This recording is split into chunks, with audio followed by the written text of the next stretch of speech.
देखिए, अब हम लोग जानेंगे प्रतिरोध और प्रतिरोध इसके पहले ऑलरेडी जाने थे, थोड़ा फिर से जाने क्योंकि हमें इसके प्रकार के बारे में समझना है।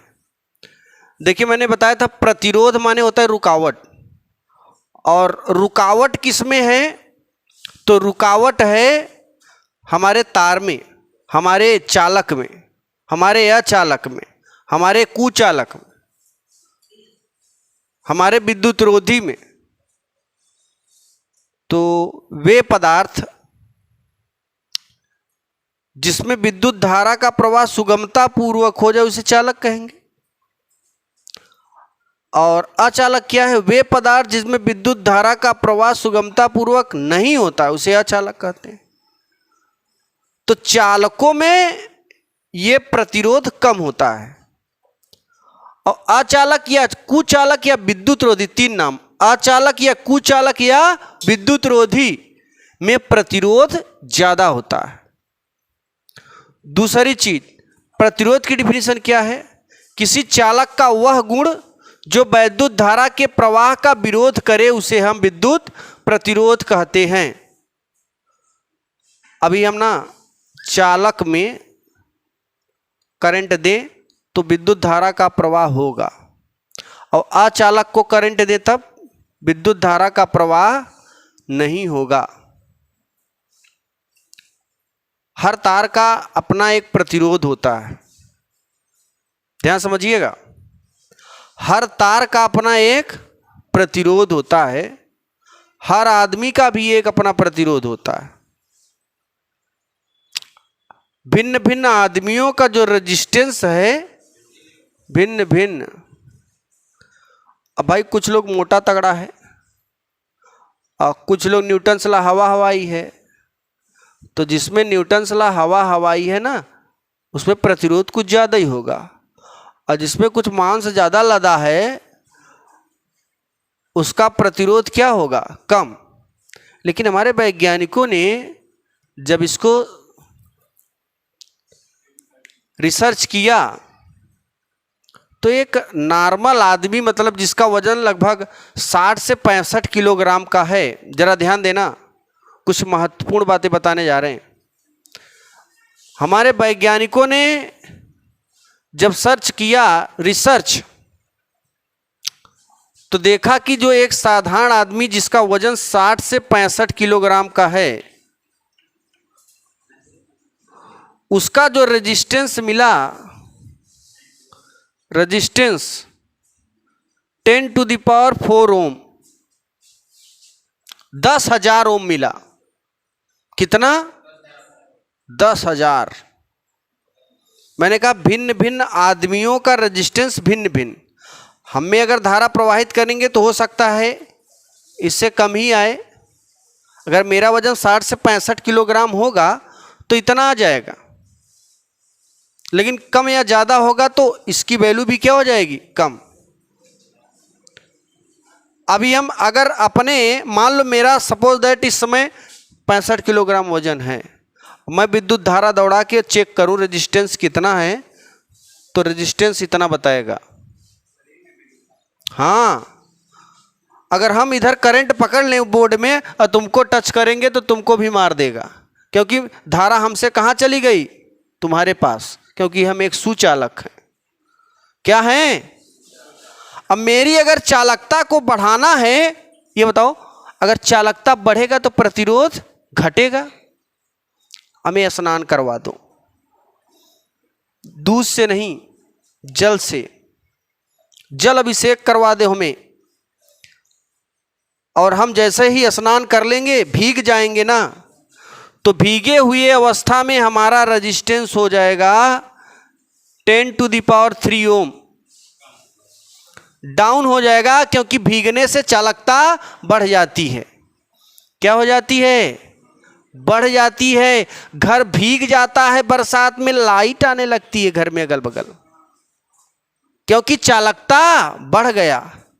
शुष्क मौसम में चालकता घट जाती है ना? और सर्दियों के मौसम में या बरसात के मौसम में चालकता बढ़ जाती है, क्योंकि नमी बढ़ जाती है। बढ़ती है कि नहीं? नमी कैसे बढ़ती है? देखो एक स्वस्थ मनुष्य के लिए ध्यान देना,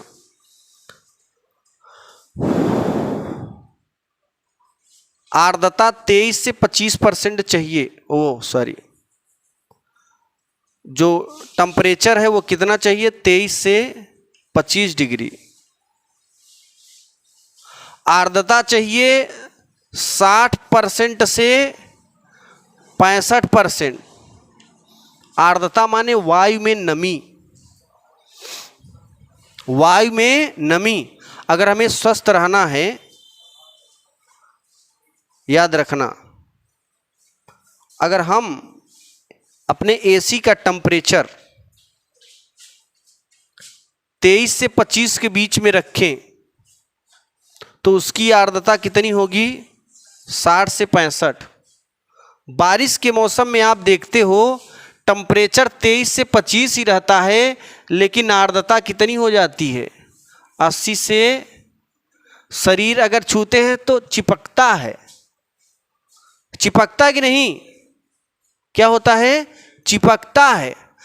और एकदम लौका बहता रहे, लू जिसे बोलते हैं, तो ये कितना पहुंच जाएगा? 40। और इसकी कितनी हो जाएगी औकात? ये चला गया है 50-40 पे। ये ड्राई कर देगा एकदम, मतलब वातावरण में एकदम सूखापन है। क्या है? सूखापन। जल्दी से कपड़ा डालोगे सूख जाएगा। ऐसे स्नान करके चल दे, रास्ते में आते आते 5-6 किलोमीटर में तुरंत सब सूख जाता है, कपड़ा उपड़ा सूख जाता कि नहीं? क्योंकि टेम्परेचर बढ़ा है, आर्द्रता भी घट गई। अब बारिश के मौसम में टेम्परेचर 23 से 25 ही है, लेकिन आर्द्रता बढ़ गई, नमी ज़्यादा हो गई, है ना। लेकिन एसी में क्या होता है? एसी अपना माहौल अपने से बनाती है। वो एसी टेम्परेचर 23 से 25 रखोगे, आर्द्रता इतना ही रखेगी। क्योंकि अगर एसी में भी आर्द्रता इतना हो गया तो एसी लगवाने का कोई मतलब नहीं है। बात समझ में आई? तो याद रखना, ये आर्द्रता का प्रभाव है, इसीलिए बरसात में कपड़े जल्दी सूखते नहीं हैं, क्योंकि नमी क्या हो जाती है? बढ़ जाती है, आर्द्रता बढ़ जाती है। चलिए, मैंने क्या बोला कि अगर आपका वजन 60 से 65 किलोग्राम है तो आपका रेजिस्टेंस कितना होगा? 10,000 ओम। आपको अगर भीगे हुई अवस्था में स्नान करा दिया जाए तो आपका रेजिस्टेंस कितना हो जाएगा? याद रखना, ये बहुत ही इंपॉर्टेंट क्वेश्चन है। किसी आदमी का रेजिस्टेंस कितना होता है? अगर वो एकदम नॉर्मल स्थान पे बैठा है, भीगा नहीं है, तो 10,000।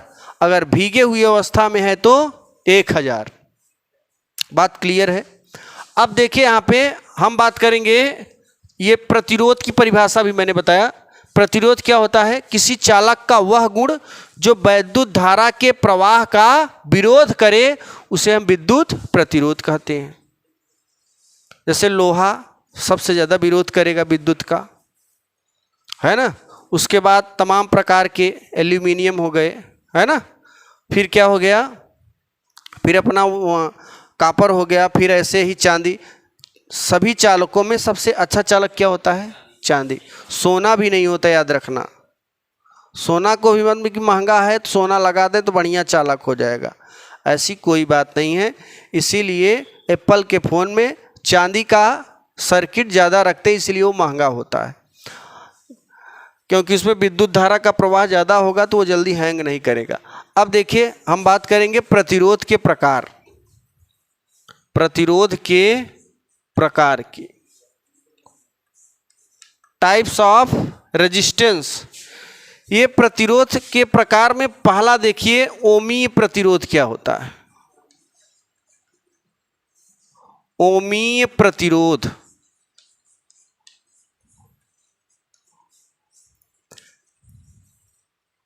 ओमी प्रतिरोध क्या है? ऐसा प्रतिरोध जो ओम के नियम का पालन करे, उसे हम ओमीय प्रतिरोध कहते हैं, है ना। जैसे अगर आप एक ऐसा स्टूडेंट बनिए जो कि आपके अंदर अच्छाइयाँ हों, बिल्कुल कमियां ना हो, तो एक आदर्श स्टूडेंट बोले जाओगे। बस आदर्श की तरीके से मत बनना, है ना। हाँ, आदर्श, जैसे कुछ लोगों का नाम आदर्श होता है, तो वो जैसे नाम होता है वैसे होते नहीं हैं, है ना, थोड़ा विचित्र प्रकार के होते हैं। तो कहने का मतलब है आपके अंदर आदर्श वाला गुण अगर है तो क्या बोले जाओगे, ध्यान शब्द शब्द देखिएगा, आदर्श वाला गुण है तो आप एक अच्छे स्टूडेंट बोले जाओगे। वैसे ही अगर ये ओमी प्रतिरोध जिसका नाम दिया गया है, ये किसके नियम का पालन करेगा, ओम के नियम का पालन करेगा, तो उसे हम क्या कहेंगे, ओमी प्रतिरोध। तो यहां लिखेंगे ऐसा प्रतिरोध जो, इसमें अभी एक डाउट अभी देखो दिखाएंगे हम, ऐसा प्रतिरोध जो ओम के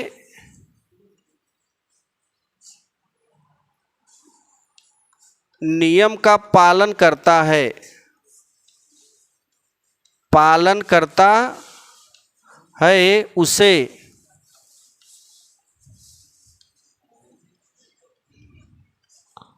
ओमीय प्रतिरोध कहते हैं।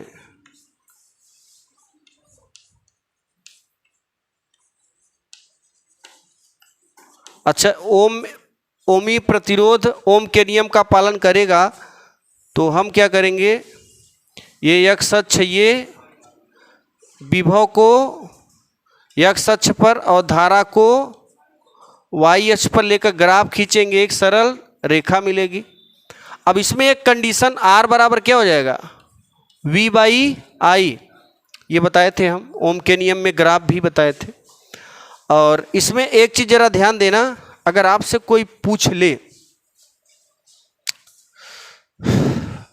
ओम के नियम में मैंने बताया था V is proportional to I, voltage बढ़ेगा धारा भी बढ़ेगी, वोल्टेज का मान अधिकतम हो जाएगा तो धारा का मान भी।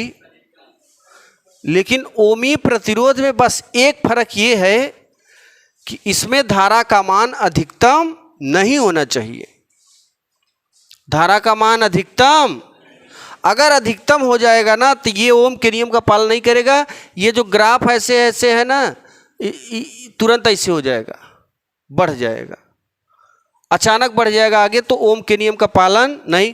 तो इसमें एक कंडीशन बाध्य हो जाता है, एक कंडीशन ओम के नियम का कम फॉलो करेगा। क्या कम फॉलो करेगा, यहां पे लिख देंगे,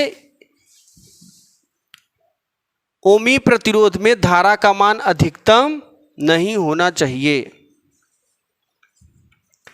धारा का मान मैक्सिमम नहीं होना चाहिए, बस यही इसमें है। ऑप्शनल में कभी कभार पूछ लेता है कि धारा का मान अधिकतम नहीं होता है, 4 ऑप्शन देगा, ओमी प्रतिरोध, गत्यात्मक प्रतिरोध और ओम का नियम, है ना, और इनमें से कोई नहीं। तो याद रखना कि ओमी प्रतिरोध में धारा का मान अधिकतम नहीं होना चाहिए, ठीक। अब देखिए आगे, आगे है अनओमी प्रतिरोध। अनओमी का मतलब जो ओम के नियम का पालन ना करे, ध्यान देना। दूसरा नंबर क्या है, अनओमीय प्रतिरोध। अनओमी क्या है, ऐसा प्रतिरोध जो ओम के नियम का पालन ना करे, उसे हम क्या कहते हैं, ऐसा प्रतिरोध जो ओम के नियम का पालन नहीं करता है उसे अनओमीय प्रतिरोध कहते हैं।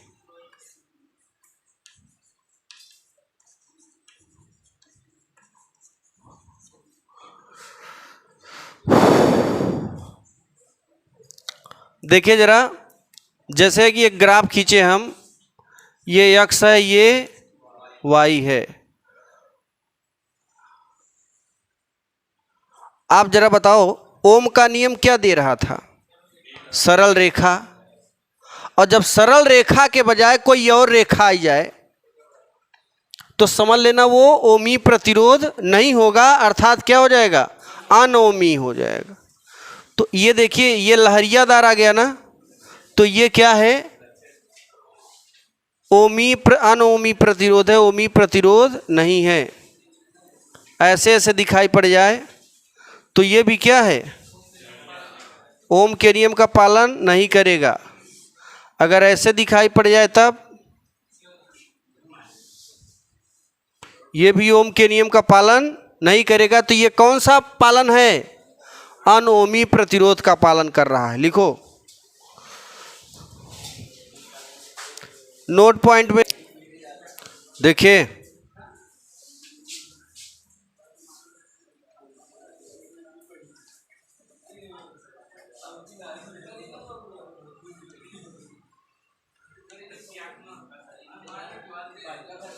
देखिए गत्यात्मक प्रतिरोध क्या है, बता सकते हो? 3rd नंबर, ऐसा प्रतिरोध जिसमें समय के साथ साथ चालकता क्या हो? घटेगी। तो उसे हम क्या कहेंगे? गत्यात्मक प्रतिरोध। देखिए,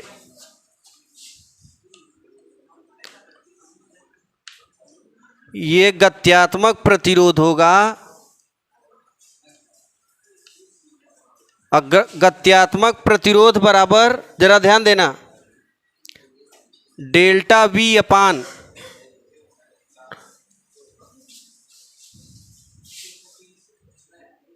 डेल्टा I, क्योंकि R बराबर V बाई I होता है।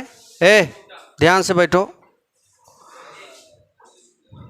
यहां पर देखिए, मैंने क्या बोला? गत्यात्मक, यानी जब कोई इलेक्ट्रॉन गति में हो, गति के कारण और गतिमान हो, तब जो प्रतिरोध लगे उसे क्या कहेंगे? गत्यात्मक प्रतिरोध।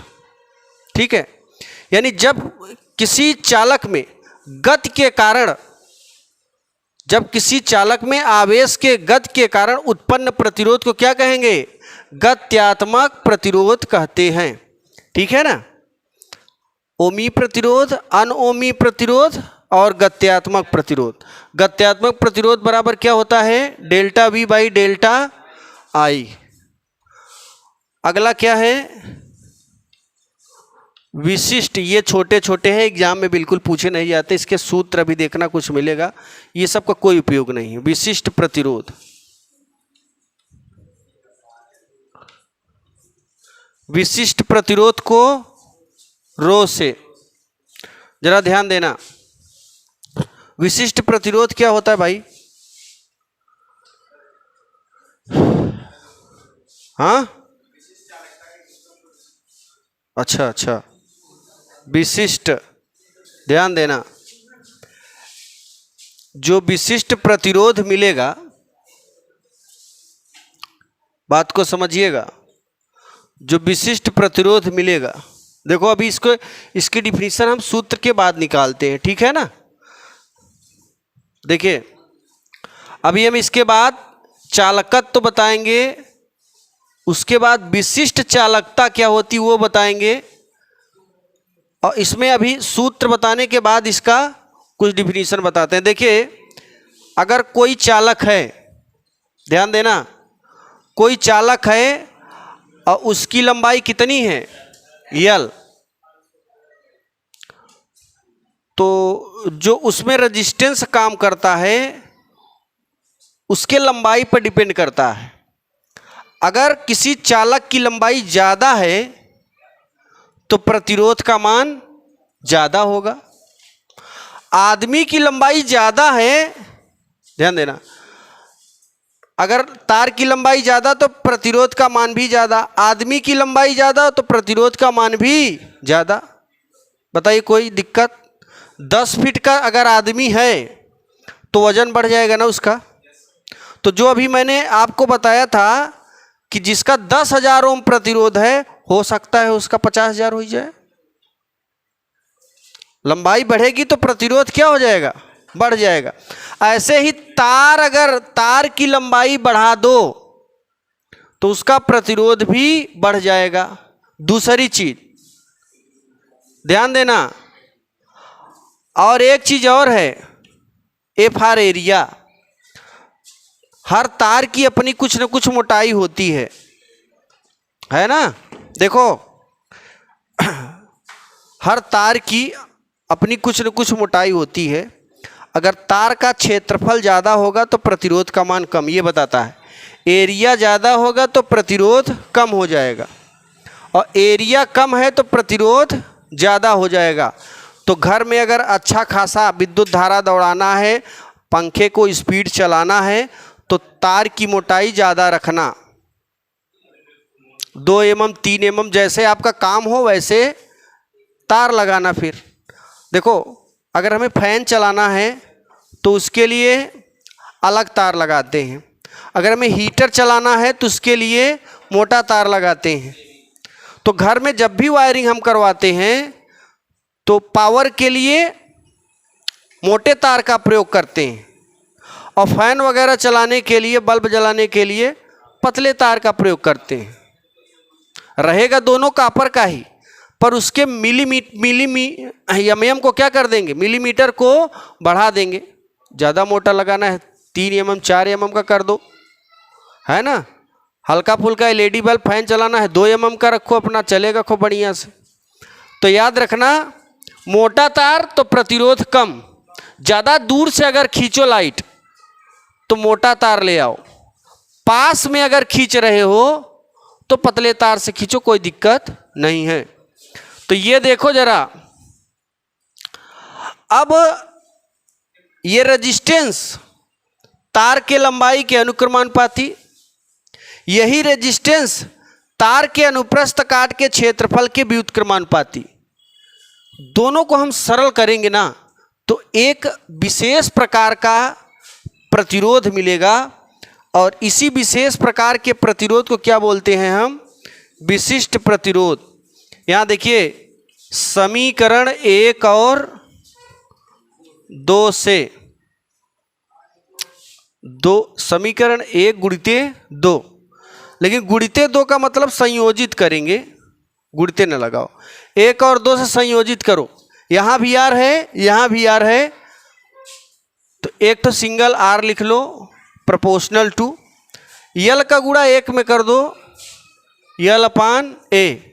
यहाँ से ये प्रोपोर्शनल हटेगा तो एक कांस्टेंट मिलेगा जिसका नाम है रो। रो क्या है? विशिष्ट प्रतिरोध। विशिष्ट प्रतिरोध, या इसे दूसरा नाम इसका क्या है? प्रतिरोधकता। जहां क्या है? नियतांक है ना। और क्या है? विशिष्ट प्रतिरोध या प्रतिरोधकता। क्या नाम है इसका? प्रतिरोधकता। तिर्यक गुणा करेंगे, यहां देखिए तिर्यक गुणा करो, इसको यहां ले आओ और इसको भाग में कर दो, तो रो बराबर क्या मिल जाएगा? R इंटू ए बाई यल। समीकरण 3। अब डेफिनेशन हम यहां से निकालेंगे, ध्यान देना, यहां से डेफिनेशन निकालेंगे विशिष्ट प्रतिरोध का। अगर हम R बराबर एक तार ले लें जिसका प्रतिरोध 1 ओम रखेंगे, और उसमें जो उस तार की मोटाई है 1 mm, 1 mm रख देते हैं, कई मिलीमीटर? तार की लंबाई 1 मीटर। जरा ध्यान देना, तो क्या हो जाएगा यहाँ पे? देखो, एक मीटर का तार लिए हैं, कई मीटर, और उस तार की मोटाई कितना है? 1 मिलीमीटर। ध्यान देना, एरिया है ना, 1 मिलीमीटर स्क्वायर। 1 मिलीमीटर स्क्वायर तार हो गया, लंबाई 1 मीटर और आर बराबर 1 ओम। तो यहां पे रखोगे तो क्या मिलेगा? 1 × 1/1 है ना। और इसका मात्रक क्या होता है?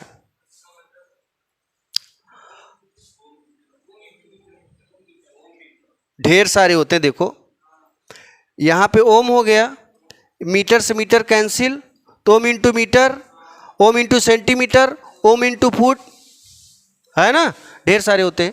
तो यहां पे हम लिख सकते हैं 1 ओम इंटू मीटर। अब जरा ध्यान देना सभी लोग, यदि किसी तार की लंबाई, यदि किसी तार में 1 ओम, यदि किसी तार का प्रतिरोध 1 ओम तथा उसके अनुप्रस्थ काट का क्षेत्रफल 1 मिलीमीटर स्क्वायर एवं उस तार की लंबाई 1 मीटर हो, तो उस तार का जो विशिष्ट प्रतिरोध होता है 1 ओम मीटर के बराबर होता है। और यही 1 ओम मीटर जो है क्या बोला जाता है? विशिष्ट प्रतिरोध। ठीक, या फिर इसे और तरीके से कह सकते हैं, यदि किसी तार में एकांक शब्द लगाओ, क्योंकि हर जगह क्या है? 1 है। एकांक लंबाई के तार में, ध्यान देना, एकांक लंबाई के तार में एकांक अनुप्रस्थ काट के क्षेत्रफल वाले तार में अगर 1 ओम का प्रतिरोध हो तो उसे हम क्या कहते हैं? विशिष्ट प्रतिरोध कहते हैं। क्या कहते हैं? विशिष्ट प्रतिरोध। ये हेडिंग लगाओ जरा, गत्यात्मक प्रतिरोध सिद्ध करा। जरा ध्यान देना, कई नंबर हुआ? 4। 5वां देखिए, विशिष्ट चालकता। विशिष्ट चालकता को सिग्मा से, ध्यान देना, विशिष्ट चालकता को किससे? सिग्मा से। क्षेत्रीय आवेश घनत्व को भी सिग्मा से, लेकिन कैसरे चैप्टर में? पहले में, अतिसरके में। विशिष्ट चालकता को सिग्मा से, अलग अलग चैप्टर में अलग अलग नाम। भाई क्लास में तुम्हारे एक ही नाम के कई लोग हो सकते हैं, लेकिन उनके पिता के नाम चेंज होंगे, है ना। वैसे ही देखो, पहले चैप्टर में जो ये सिग्मा था, इसके पिता का क्या नाम था? क्षेत्रीय आवेश घनत्व। और तीसरे चैप्टर में विशिष्ट चालकता। इसकी डिफिनीशन क्या है? विशिष्ट प्रतिरोध के व्युत्क्रम को विशिष्ट चालकता कहते हैं। ध्यान देना, डिफिनीशन यहां नहीं लिखेंगे। सिग्मा बराबर होता है 1/ρ। विशिष्ट प्रतिरोध के व्युत्क्रम को, व्युत्क्रम माने उल्टा, तो ये ऊपर है सीधा है और इसका जस्ट उल्टा रो है, तो जब नीचे रहे तो व्युत्क्रम बोल देते हैं। तो विशिष्ट प्रतिरोध के व्युत्क्रम को विशिष्ट चालकता कहते हैं। इसे सिग्मा से प्रवेश करते हैं। विशिष्ट चालकता को किससे? सिग्मा से। और रो बराबर क्या जानते हो बच्चों? E/J से। ध्यान देना, रो बराबर E/J एक फार्मूला होता है। E है विद्युत क्षेत्र, J है धारा घनत्व। धारा घनत्व को किससे? J से। तो यहां पे अगर समीकरण 1 में रखेंगे सिग्मा बराबर 1/E/, पलट दो, जे बाई क्या हो जाएगा, तिर्यक गुणा करो जे बराबर सिग्मा ई, जे बराबर सिग्मा ई। तो यहां पर एक सूत्र बहुत धमाकेदार, ये याद रखना, इससे न्यूमेरिकल सॉल्व होगा, ठीक है। जे बराबर सिग्मा ई लिखिए। विशिष्ट चालकता की डिफिनीशन लिखिएगा। विशिष्ट प्रतिरोध के व्युत्क्रम को